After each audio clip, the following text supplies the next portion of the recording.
Saluto a tutte, saluto a tutti, felice di ritrovarvi in un tausido di informazione e rete sociale di Sporting di Ostia per un bel momento che mi passa oggi in compagnia di presidente Claude Ferrandi e di quello che l'ha scelto per dirigere la politica sportiva du club, Frédéric Antonetti. Messieurs, merci. Bienvenue sur cette première émission qui va lancer la nouvelle saison en votre compagnie. Les premières questions seront pour Claude Ferrandi, le décideur, l'ordonnateur des choses, c'est comme ça le rôle d'un président. Et vous avez eu cette décision avec un grand D, à un moment donné, de faire venir, de discuter d'abord et de conclure ensuite pour sa venue, son retour au Sporting, Frédéric Antonetti. J'aimerais savoir à quel moment ça s'est décidé, à quel moment s'est produit le déclic, le nom de Frédéric Antonetti est venu jusqu'à vous. Ça s'est décidé au mois de mars dans une discussion avec le conseil d'administration où cette discussion m'a fait anticiper un petit peu le travail que je devais effectuer au mois de mai, c'est-à-dire dans la recherche d'un coach pour le Sporting. Et Frédéric, qui était dans la liste des coachs évidemment de ce que j'avais pu écrire, j'ai pris contact avec Frédéric, on a pu échanger, on s'est rencontrés, on a pu échanger. Frédéric m'a fait part du fait que aujourd'hui le fait d'être entraîneur n'était plus forcément dans son optique, mais en revanche il m'a délivré une vision d'un rôle qu'il pourrait lui endosser et de l'expérience qu'il souhaitait amener au Sporting, des choses qu'il voulait rendre au Sporting, puisque le Sporting lui avait donné beaucoup, ce sont ses termes. Et donc, dans cette discussion-là, ça a fait germer des choses, évidemment. J'en ai fait part à mes associés, à Pierre-Noël, à mes frères. Et puis, on est retourné 3 jours après avec Pierre-Noël pour rencontrer de nouveau Frédéric. Et au terme de cette discussion, alors c'est des discussions qui ont duré longtemps quand même, hein, ça a duré 2 fois 3 heures. Et au terme de cette discussion, on a décidé ensemble de partir pour faire un bout de chemin ensemble au Sporting Club de Bastia, et dans lequel Frédéric endosserait le rôle pour chapeauter la politique sportive du club. Il y a un engouement populaire autour du nom de Frédéric Antonetti. Est-ce que ça a joué aussi dans votre décision ou c'est venu plus tard et vous conforter en fait Alors, c'est ce que j'allais vous dire. En fait, l'engouement populaire, il ne peut que conforter la décision que vous prenez. Ce que je peux dire, c'est que si je n'avais pas été convaincu que le fait que Frédéric nous rejoigne soit bénéfique pour le club, je ne l'aurais pas fait, quand bien même sous la pression. Mon rôle, c'est de prendre des responsabilités, c'est de prendre des décisions, bonnes ou moins bonnes, mais en tout cas avec conviction. Les juger en amont, on ne peut pas. Ce qu'il faut faire, c'est être convaincu des choses et aller au bout de ces choses-là. Et sincèrement, si je n'avais pas été convaincu, je ne l'aurais pas fait.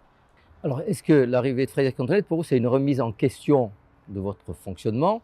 Est-ce que quelque part, il vous ouvre un peu les yeux sur autre chose que peut-être de votre poste de président, vous ne l'aviez pas vu? Ou est-ce que c'est la continuité plutôt de votre projet, de votre plan pour rebâtir et reconstruire le Sporting que vous avez engagé maintenant il y a très longtemps? C'est véritablement une continuité avec une manière différente.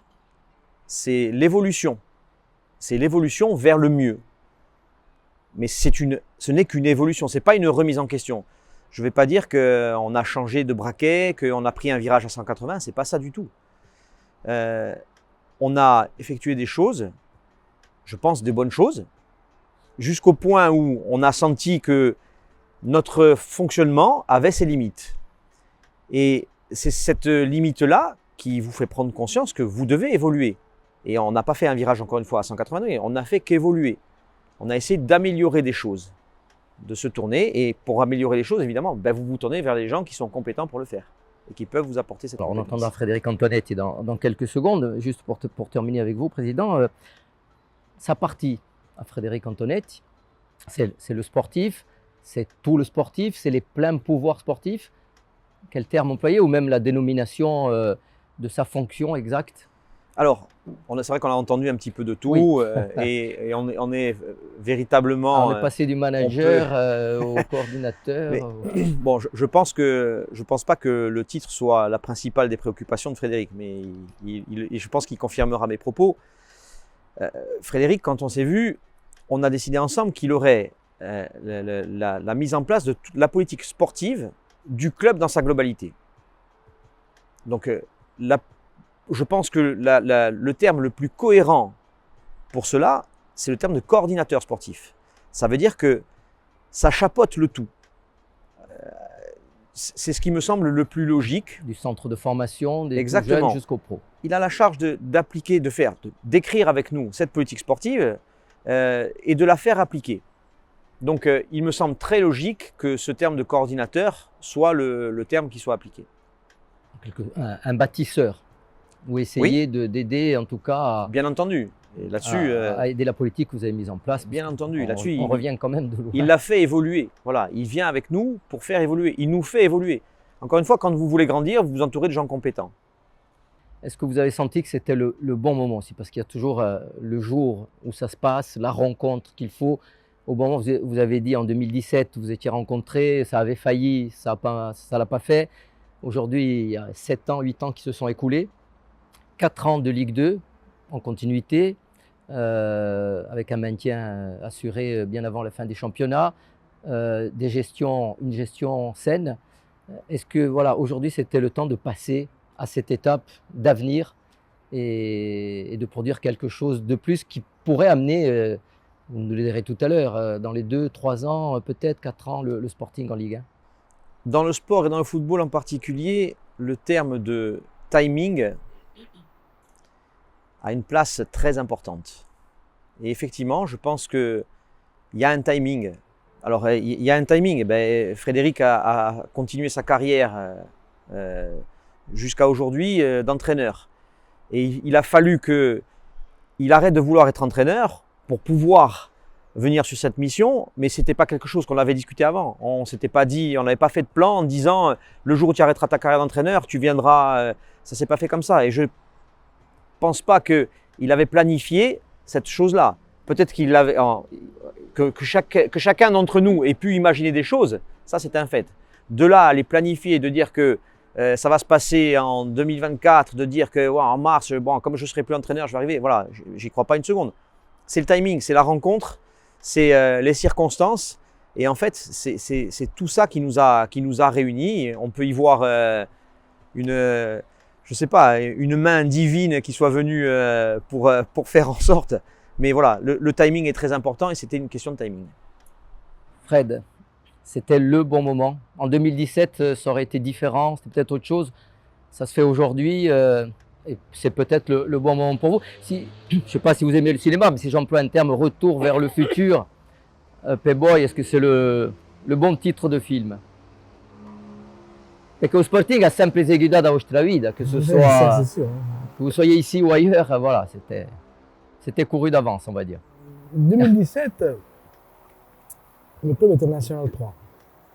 Et comme je l'avais dit à l'époque dans les réunions, je ne voyais pas quel rôle je pouvais avoir à ce moment-là, parce que je n'avais jamais vécu dans ces catégories-là, donc je ne savais même pas par quoi commencer. Donc je ne voyais pas l'utilité de ma présence.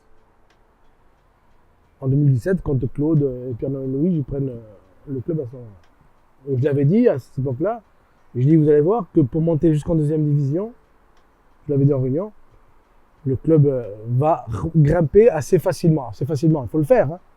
Et c'est là où, à un moment donné, Claude, avec Pierre-Noël Louis et ses frères, ont pris le club. Et c'était une étape importante.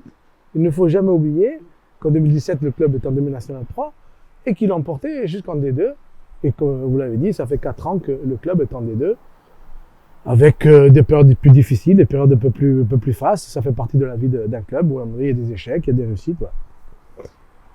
Donc moi, j'étais entraîneur ailleurs. Donc je continuais ma vie. Bon, je suivais toujours le Sporting, bien sûr, parce que j'ai passé beaucoup de temps dans ce club. J'ai tout fait dans ce club. Donc, ah oui, là, on parlait de, voilà, donc, de votre fonction, mais vous l'avez déjà occupée, mais par morceaux, on va dire. Non, j'ai tout fait dans ce club. J'ai signé ma première licence en 1972. Alors, je veux dire, j'ai fait toutes les sections amateurs. Après, j'étais stagiaire, j'étais pro, j'étais entraîneur de football amateur au club. J'étais entraîneur, entraîneur, éducateur des débutants. Tout le monde a oublié, mais moi, c'était une expérience que j'ai adorée. Et ensuite, les circonstances, j'étais entraîneur au centre de formation. Et puis, les circonstances ont voulu que je sois entraîneur des pros et que le club m'a donné ma chance. Et voilà, donc, voilà comment ça s'est passé.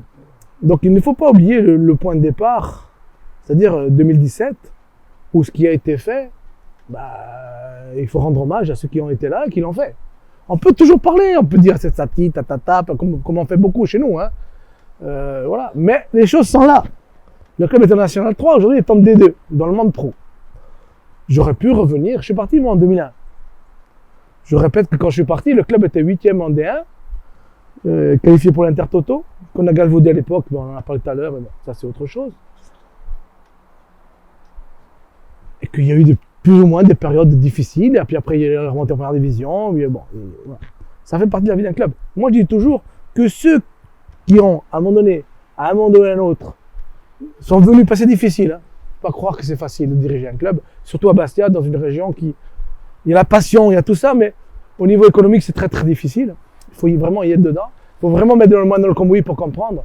Parce que, comme je disais à Claude, on est spectateur, on parle, mais quand on devient responsable, c'est pas la même chose. Et moi, je dis toujours, tous ceux qui, à un moment donné, ont eu une période de leur vie, ont donné du temps, certains de l'argent, pour que le club soit encore aujourd'hui et qu'il existe, moi je dis bravo, et il faut en tirer un coup de chapeau, quelle que soit la réussite. Donc voilà.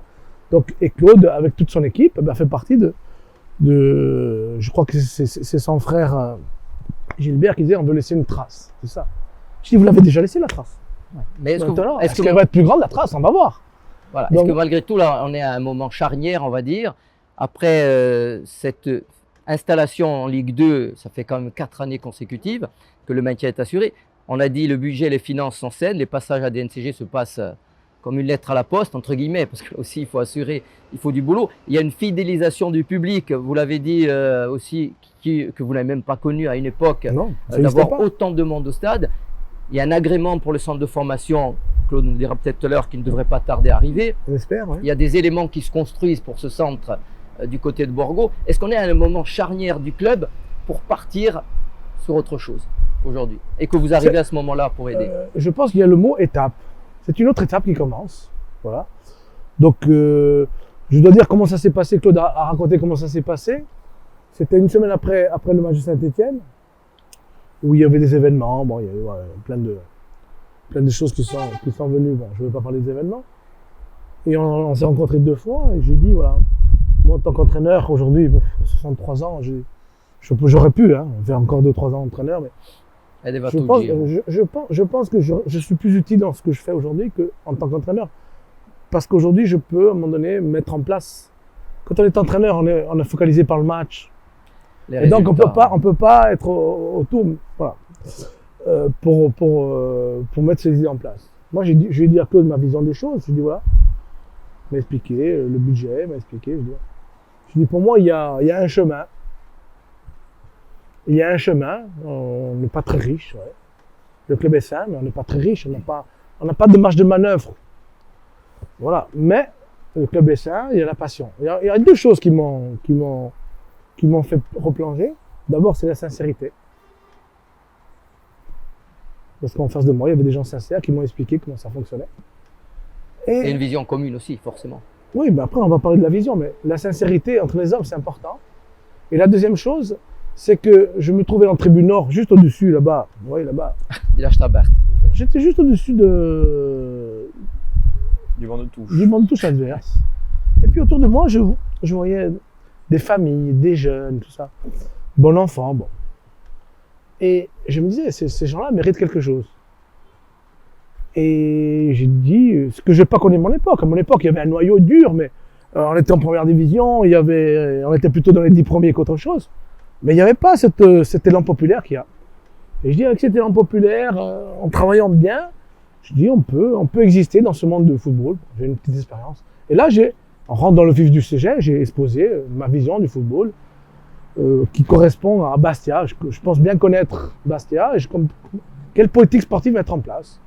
Et j'ai exposé mes idées, donc Claude a dit tout à l'heure que ça les a séduits. Voilà, moi je vois le football comme ça, je dis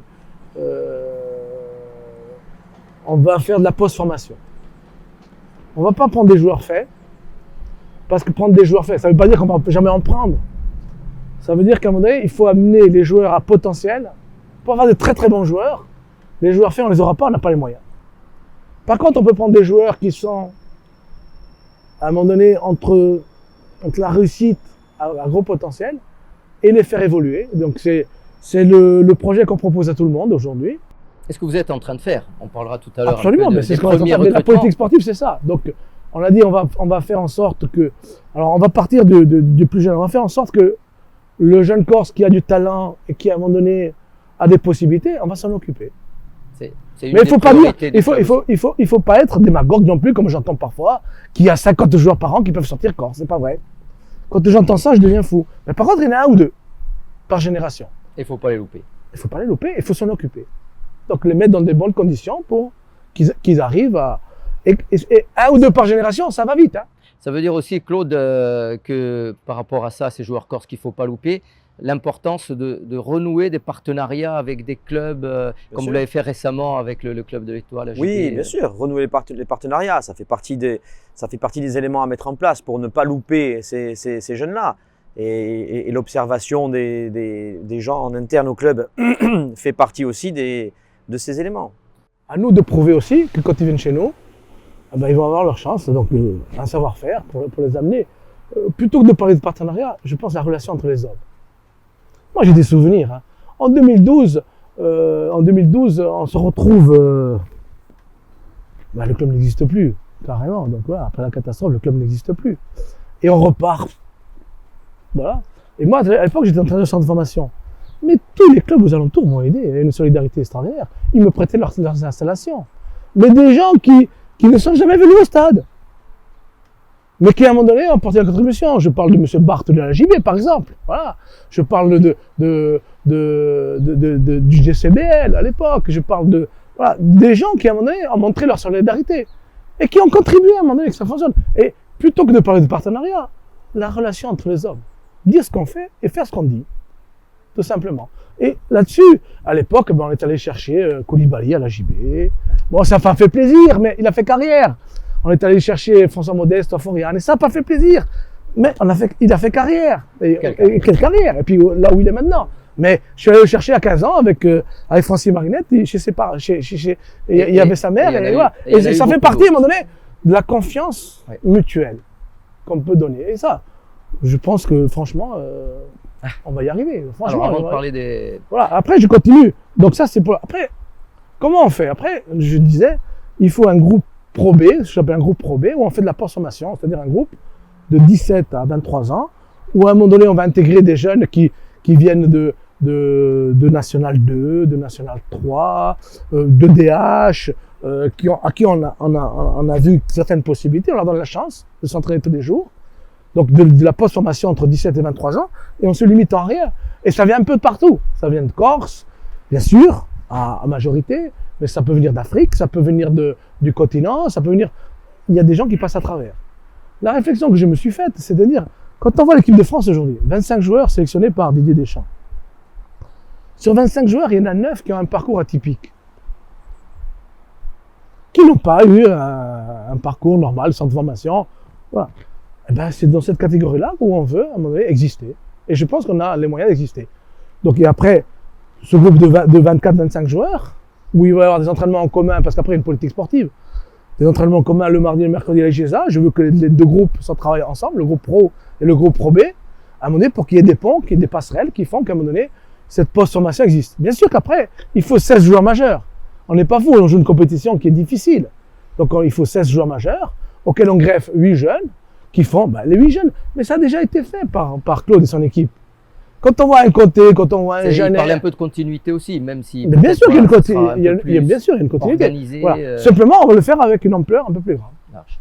Un peu plus large, tout simplement. Alors, pour conduire cette politique, il y a le président, il y a donc le nouveau coordinateur sportif, et puis après, il faut le coach, le staff. Et là, vous vous êtes mis d'accord sur Benoît Thavenot, parce que son profil, on peut dire ça comme ça peut-être, rentrait dans ce que vous aviez déterminé au départ. Il était sur votre liste ou pas? Vous avez parlé d'une liste d'entraîneurs où figurait Frédéric Antoine. Est-ce qu'il y avait aussi sur cette liste, je ne sais pas, Benoît Thavenot? Oui. Oui, et en fait, quand Fred propose de dire, parce qu'on avait évoqué un petit peu le profil qu'on voulait comme entraîneur, et il dit, moi, je verrais bien Benoît, il connaît, ils ont travaillé ces derniers temps ensemble, et il sait comment travaille Benoît, il le connaît, et il dit, je verrais bien Benoît. Effectivement, ça tombe bien, il était sur la liste. Donc il n'y a pas eu de débat. Hein. Au-delà de Benoît. Deux mots sur Benoît. Parce que Benoît, c'est un formateur. D'abord, c'est un enfant du club. Oui, aussi. À 26 ans, il était éducateur au club. Donc il a un amour fou pour le club. Mais on ne peut même pas imaginer. On ne peut même pas imaginer l'amour qu'il a pour ce club, Benoît. Donc déjà, c'est un bon point. Ensuite, le deuxième point, c'est que c'est un formateur dans l'âme. Donc quand on parle de transformation, il faut que... On aurait pu prendre un entraîneur utilisateur. Moi, avec un entraîneur utilisateur, j'aurais pas pu fonctionner à Bastia. Ailleurs, on peut fonctionner, mais à Bastia, non, il n'y a pas les moyens. Donc il faut les faire, les joueurs. Mais plus ils sont bons au départ, meilleurs ils seront à l'arrivée. Quand on a un joueur moyen, on fait un pro moyen. Quand on a un bon joueur, on fait un bon joueur. Donc voilà. Et c'est que là, on a élargi un peu la palette à ce niveau-là. On a fait des choix un peu plus là. Benoît c'est d'une logique implacable. Au-delà qu'il soit formateur, c'est la gestion humaine très fort, sur le plan tactique très fort. Pour moi, c'est un entraîneur de haut niveau. Et là où les gens vont être surpris, c'est sa capacité de travail. Il va falloir le suivre. Hein. Je pense qu'il y en a qui vont décrocher, j'en suis sûr. Il ne peut pas suivre. Je le vois déjà, il ne peut pas suivre. Il faut suivre. Hein. Je peux vous dire que la capacité de travail de Benoît, elle est exceptionnelle. Il faut le suivre. Donc voilà. Ensuite, il y a aussi Manu Guidicini qui nous a rejoints dans le même style. Au niveau du centre. Au niveau du centre, voilà, dans le même style. Ensuite, on a bâti un staff technique. Voilà. Alors le staff, on peut en dire deux mots, parce que comme il faut le suivre, Benoît Thavenot, alors oui, il faut la capacité de le suivre, les autres. On verra. On a parlé déjà, c'est acté, c'est fait. Ouais, bien sûr. On dire un mot, Claude toujours. Miguel qui sera là en tant qu'adjoint. Pareil, dans cette continuité. Miguel Moret. Fred a parlé. Oui, Miguel Moret, pardon. Je n'ai pas dit Moret, effectivement, Lilian. À qui il faut rendre hommage avec nous. Ah oui. Ce sont des gens. À qui il faut rendre hommage, à Mondré, ils ont pris l'équipe. Peut-être qu'on ne serait pas dans cette discussion si le club était. Non, mais c'était la première étape. La première étape, c'était de se maintenir. Même si on était descendu, on serait parti quand même, mais ce serait beaucoup plus difficile, on partait plus loin. Donc il faut leur rendre hommage. Et en leur rendant hommage, ils intègrent complètement le staff technique. Il y a Asland dans une fonction d'adjoint, il s'occupait des attaquants un peu au début. Sans rentrer trop dans le détail. Et Lilian, sa fonction première, c'est de s'occuper des attaquants. Voilà. Après, à l'usage, on verra comment Benoît souhaite travailler avec lui. Il y aura certainement des évolutions ou pas, mais voilà, ça se fera au jour le jour. Qui continue. Oui, bien sûr. Mais en tout cas, ils sont nommés, ils sont là. Le diplômé. On atteint des niveaux. Pardon? Le diplômé. Oui, il fait partie des gens. Aussi, le diplômé, effectivement. Et on félicite parce qu'on félicite. Une information effectivement sur les encadrements techniques du club, prennent de la valeur. Tout à fait. Au fur et à mesure des diplômes obtenus. Et il y a eu une belle promotion cette année. On a des gens de qualité. Il y a une belle promotion. On a des gens de qualité au club qu'il faut à un moment donné leur faire comprendre qu'ailleurs c'est pas mieux. C'est annonciateur. Parce qu'on est un peu comme ça. Si on m'appelle Agouzi Goursi, oui. On croit toujours qu'ailleurs c'est mieux. Non, c'est pas mieux. On sait faire nous aussi. Mais par contre, il faut faire. Il ne faut pas dire on va faire, on fait.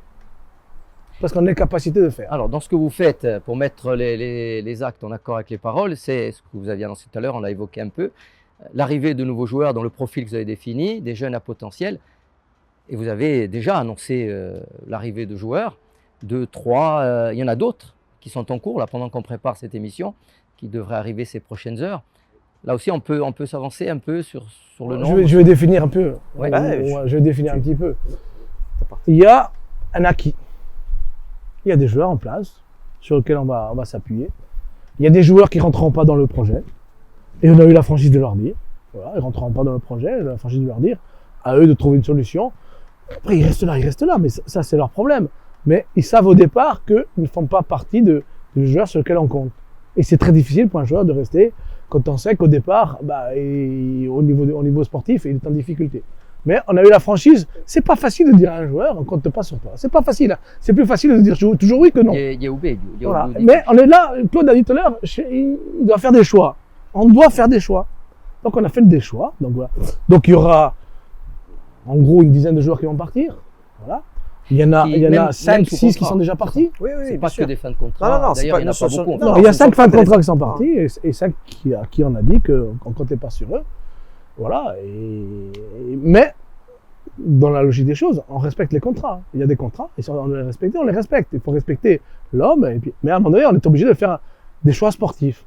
On est payé pour faire des choix. Des fois, les choix sont cruels au niveau humain. Donc voilà. Mais sur ceux qui arrivent, donc, on a vu beaucoup de jeunes. Alors, moyenne de 20 ans. Voilà, comme j'ai dit, avec la post-formation, donc on a déjà une base où il y a des garçons qui ont une maturité sur lequel on va se reposer, donc voilà, et qu'on a rencontrés, sur lesquels on compte sur eux, on compte prolonger certains joueurs aussi, donc voilà, c'est une politique sportive. Et il y en a 10 qui partent, il y en a 10 qui vont arriver. 10 ou 11 à peu près, c'est ça, donc les chiffres. Je pense qu'il y en a 6 qui sont déjà acquis. Alors les gens, ils veulent savoir qui c'est. Oh, Violi. C'est pas pour aujourd'hui. Pierre-Loup bien, on n'entend pas parler. Alors je rajouterais que ceux qui on n'a pas beaucoup d'argent, on n'a pas beaucoup de marge de manœuvre. Donc il faut convaincre le projet sportif. Et Bastia représente quand même quelque chose encore pour attirer. C'est pour ça qu'on y arrive. On y arrive. Mais le joueur fait, on ne l'aura pas. Et ceux qui à un moment donné jouent aux apprentis journalistes à vouloir sortir l'information à tout prix, je suis le premier, tout ça, ils ne nous rendent pas service. Ils jouent contre nous. Ils jouent contre nous, pourquoi? Parce qu'on est en concurrence avec d'autres. Et d'autres qui ont plus de moyens. Et quand l'information sort, ça nous met en difficulté. Alors ça fait plaisir, 5 minutes sur la place Saint-Nicolas, place du marché, ça fait 5 minutes, on discute. Mais non, c'est exacerbé. Je peux parler d'ailleurs, c'est exacerbé. Je ne sais pas comment ils sortent les informations, je ne sais pas comment ils ont, mais il faut qu'ils sachent que s'ils sont amoureux du Sporting, et comme ils disent, ils ont le sang bleu, quand ils font ça, ils jouent contre leur club.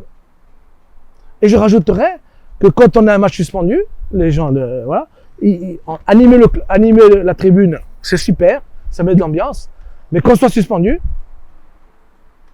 que ce soit au niveau sportif ou au niveau financier, c'est un handicap. Et nous, des handicaps, on n'en veut pas. Parce qu'on en a déjà assez. Hein.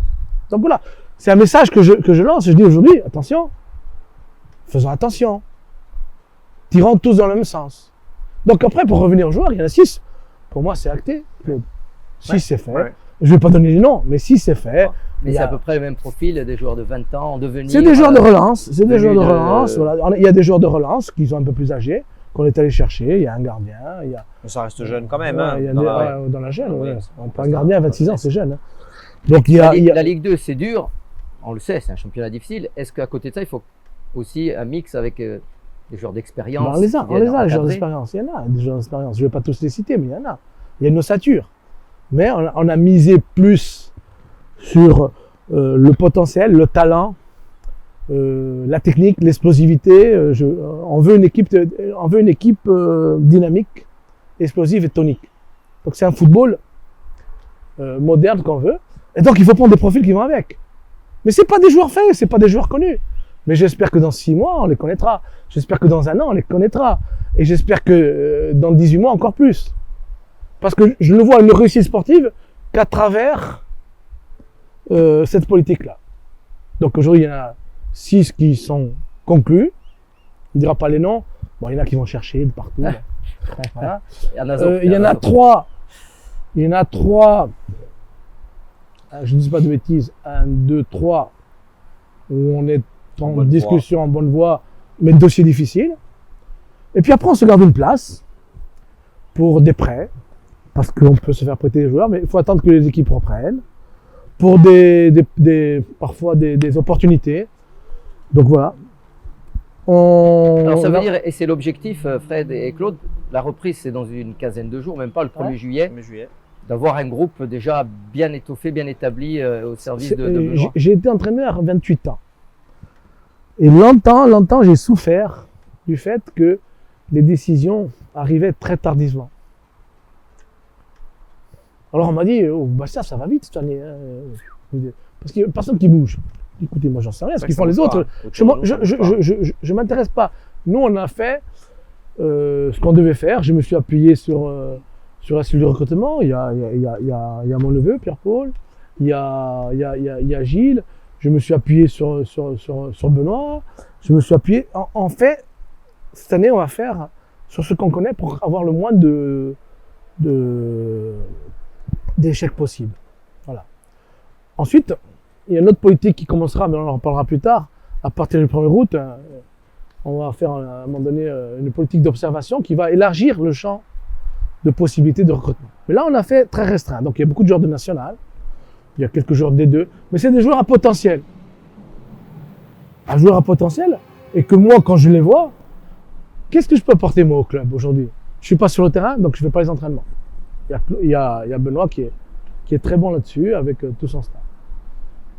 Moi, je pense avoir la qualité d'évaluer la valeur du joueur. Je pense avoir l'œil. Je suis là, il joue National 2, un jour il peut jouer en première division. Je pense avoir cette faculté. Ne me dites pas pourquoi, je l'ai toujours eu. Je dis à un moment donné, genre lui, voilà. Et c'est ma valeur ajoutée, elle est que là. Parce qu'après, les autres, ils n'ont pas besoin de moi après. Oui, après, je vais porter, aujourd'hui, on est en train de dire, voilà, pour l'accueil des joueurs, pour mettre en sorte que la tendance fonctionne en même temps que le sportif, qu'on n'ait plus des problèmes. On est en train de voir qu'est-ce qu'on peut faire, quelles sont les moins mauvaises solutions. On n'a pas de bonnes solutions aujourd'hui, mais les moins mauvaises solutions pour que les joueurs, quand ils arrivent, ils sentent vraiment qu'il y a quelque chose qui est en place. Et tout ça en parallèle avec un bon staff médical, le staff technique, tout ça, bon, tout ça ensemble fait qu'à un moment donné, on a vraiment un cadre qu'on va respecter. Mais le cadre, il ne va pas durer que cette saison-là. C'est un cadre qu'on va respecter sur la réussite. Cette politique-là, c'est pas une réussite à court terme. C'est une réussite à moyen terme. Le long terme n'existe pas au football. Mais à moyen terme, je pense qu'il y aura une réussite et je pense qu'on aura vraiment des joueurs de... Moi, je leur dis aux joueurs, moi, je souhaite qu'à la fin de l'année, vous soyez tous demandés par les clubs première division. Mais en même temps, je souhaite qu'on monte en première division. Je souhaite qu'on monte en première division. Mais je ne vais pas dire aujourd'hui, on prépare une réussite, mais on ne peut pas la programmer. Mais la préparer, oui. Après, ça peut aller très vite, comme peut-être qu'il faut avoir 2, 3, 4 ans, j'en sais rien. Mais par contre, on va mettre les bases pour qu'il y ait une réussite à la fin. On est dans les chantiers de tous les côtés, Claude. On le voit là au niveau de l'équipe, de l'encadrement, du staff. Autour de nous, le stade avec les travaux de la CAB, et c'est pour ça qu'on se retrouve ici sur cette tribune sud. Parce on est un peu contraint de le faire ici. Tous les bureaux sont en chantier, en interne. On est bien ici. Il y a la gare. Il y a le chantier de Borgo. Oui. Juste un mot sur le centre de formation, il y avait un audit pour l'agrément. Oui, on attend encore une réponse d'une réunion qui doit se passer, je crois qu'on est mercredi, peut-être soit vendredi ou lundi, et a priori, il ne devrait pas y avoir de soucis. Ouais. Voilà. Est-ce qu'on peut dire que les planètes sont en train de s'aligner? On a fait en sorte. On travaille. On se donne les moyens. On travaille, on prépare, voilà, on travaille avec des idées, avec un cadre qu'on respecte. Voilà. Eh ben, on va rester sur ces notes positives pour conclure cette émission. Donc, vous ayez encore un petit mot à rajouter, Fred, Claude? On a résumé un peu. Moi, vous parliez de travaux, et je voudrais revenir un petit peu là-dessus quand même, parce que c'est les travaux du stade. C'est une étape importante dans la vie du club. C'est des travaux qui sont lourds, qui nous contraignent aujourd'hui, on l'a dit. Qui va impacter une saison et demie, voire 2. Voilà. Mais ce que je veux dire, je le dis pour ça, c'est que, enfin, soyons tous patients, comprenons les choses, c'est un mal pour un bien, quoi. Voilà. On aura, je l'espère, enfin un stade qui sera terminé, un outil de travail pour un club qui sera un peu plus digne de ce que mérite le Sporting. Et donc voilà, ça va être une saison compliquée, une saison voire 2 saisons compliquées. Je compte sur nos supporters pour comprendre, nous aider dans nos démarches, parce que le club est contraint. Le club est contraint, ça va nous créer des soucis parce que financièrement on ne pourra pas obtenir forcément les mêmes choses. Donc voilà, c'est un peu même un appel que je lance à tous nos supporters en leur disant qu'ils comprennent que bon, on n'est pas nous ne sommes pas pardon, c'est pas nous qui avons ordonné les travaux, c'est la communauté d'agglo, mais elle le fait pour le bien aussi du club. Et ça, c'est important de le retenir. Je rajouterai une chose. Une réussite est collective. Le type tout seul providentiel, ça n'existe pas. C'est une équipe. C'est une équipe à l'intérieur du club. Mais c'est aussi à l'extérieur. Bien sûr que les pouvoirs publics ont un rôle à jouer. Bien sûr que les supporters ont un rôle à jouer. Énorme. Ils le jouent d'ailleurs, le rôle. Hein. Mais je pense qu'ils peuvent faire encore mieux. Je pense qu'une réussite d'un club, c'est croire, et je pense que, en étant Corse, la solidarité, c'est pas un vain mot. Mais la solidarité, c'est quand ça va mal, mais quand ça va bien, savoir traverser les périodes d'euphorie, il y en aura. On peut la construire aussi. Voilà. Et savoir traverser des périodes difficiles. Il y aura des périodes difficiles. Parce qu'un club de football, à un moment donné, il y a toujours, quel que soit le club de football, à un moment donné, il y a toujours des périodes difficiles. Il faut savoir traverser. Et la solidarité, elle doit toujours être là. Est-ce que, véritablement, on veut installer un vrai club de football viable, à long terme, à Bastia? Moi, je dis que c'est possible. C'est possible parce qu'il y a 12 000 personnes quand l'équipe joue le maintien en deuxième division. Voilà. Et si demain, peut-être, on a une réussite, peut-être que le stade deviendra trop petit. Moi, j'en suis sûr qu'il deviendra trop petit. On refera des travaux. Ce sera dommage. Mais bon, je pense qu'il faut prévoir un peu plus. Mais je veux dire, à un moment donné, la réussite, elle est collective. C'est pas un homme tout seul qui arrive et qui dit non, c'est pas comme ça. Tous les jours, on a des réunions avec l'autre et tous les jours, on se concerne. Ça, on peut faire, ça, on peut pas faire. Comment on fait pour améliorer les choses? Avec les moyens. Voilà. La réussite est collective. Il a raison d'insister là-dessus. Hein. Et on est dans un schéma collectif. Hein. On est une société coopérative d'intérêt collectif. Tout est résumé. Hein. Donc il a raison. C'est le travail collectif qui fait qu'on s'en sort et qu'on s'en sortira. Claude Ferrandi, Frédéric Antonetti, merci. Merci. J'espère que i nostri ascoltatori du site du club en savent un peu plus. Ils sont un peu plus peut-être rassurés aussi, si vous avez besoin de l'être. Prochaine étape. Vous avez besoin de nous voir tous les deux ensemble. Oui, voilà, photo de famille. On est tous les deux ensemble. En attendant On le est tous les jours troisième tous les deux membre qui sera ensemble. Benoît Tavenot à Pierre de Gualquillon. Benoît Tavenot, on l'a envoyé parce qu'il était là tous les jours. Et j'ai dit, parce que je connais bien le métier, il va avoir besoin de fraîcheur. J'ai dit, monte dans tes montagnes. Voilà. Et on s'appelle 2-3 fois par jour, mais monte dans tes montagnes. Reviens nous frais parce qu'il a besoin de fraîcheur. Parce qu'après, quand tu rentres dans le tambour, ça tourne. Hein. Mais son moment viendra pour qu'il s'exprime justement. Bien sûr. Mais c'est lui qui va s'exprimer. La date de reprise, 1er de ses juillet. supporters. La date de reprise, ça sera le 1er juillet. Et je laisserai le soin à Benoît de d'énoncer un peu le programme qu'il a décidé de mettre en place avec Fred. Et voilà. Il a toutes les prérogatives dans sa fonction par rapport à son métier d'entraîneur. Moi, je ne suis là que pour l'aider à bâtir un effectif. Voilà. Et l'effectif, c'est la base de tout. Et après, il y a les compétences des hommes, voilà, qui fait qu'à un moment donné, j'en suis sûr, on aura une belle réussite. Alors, quand, je ne sais pas, mais elle arrivera. Eh ben, tu l'aspères là. 1er juillet, reprise Ribreza. d'entraînement, 17 août, début du championnat. Messieurs, merci. Merci. Et buone piccole vacanze. Non, Après, je t'en ai pas. On est plus en vacances. chez les mics. Ci nemica, vacanze.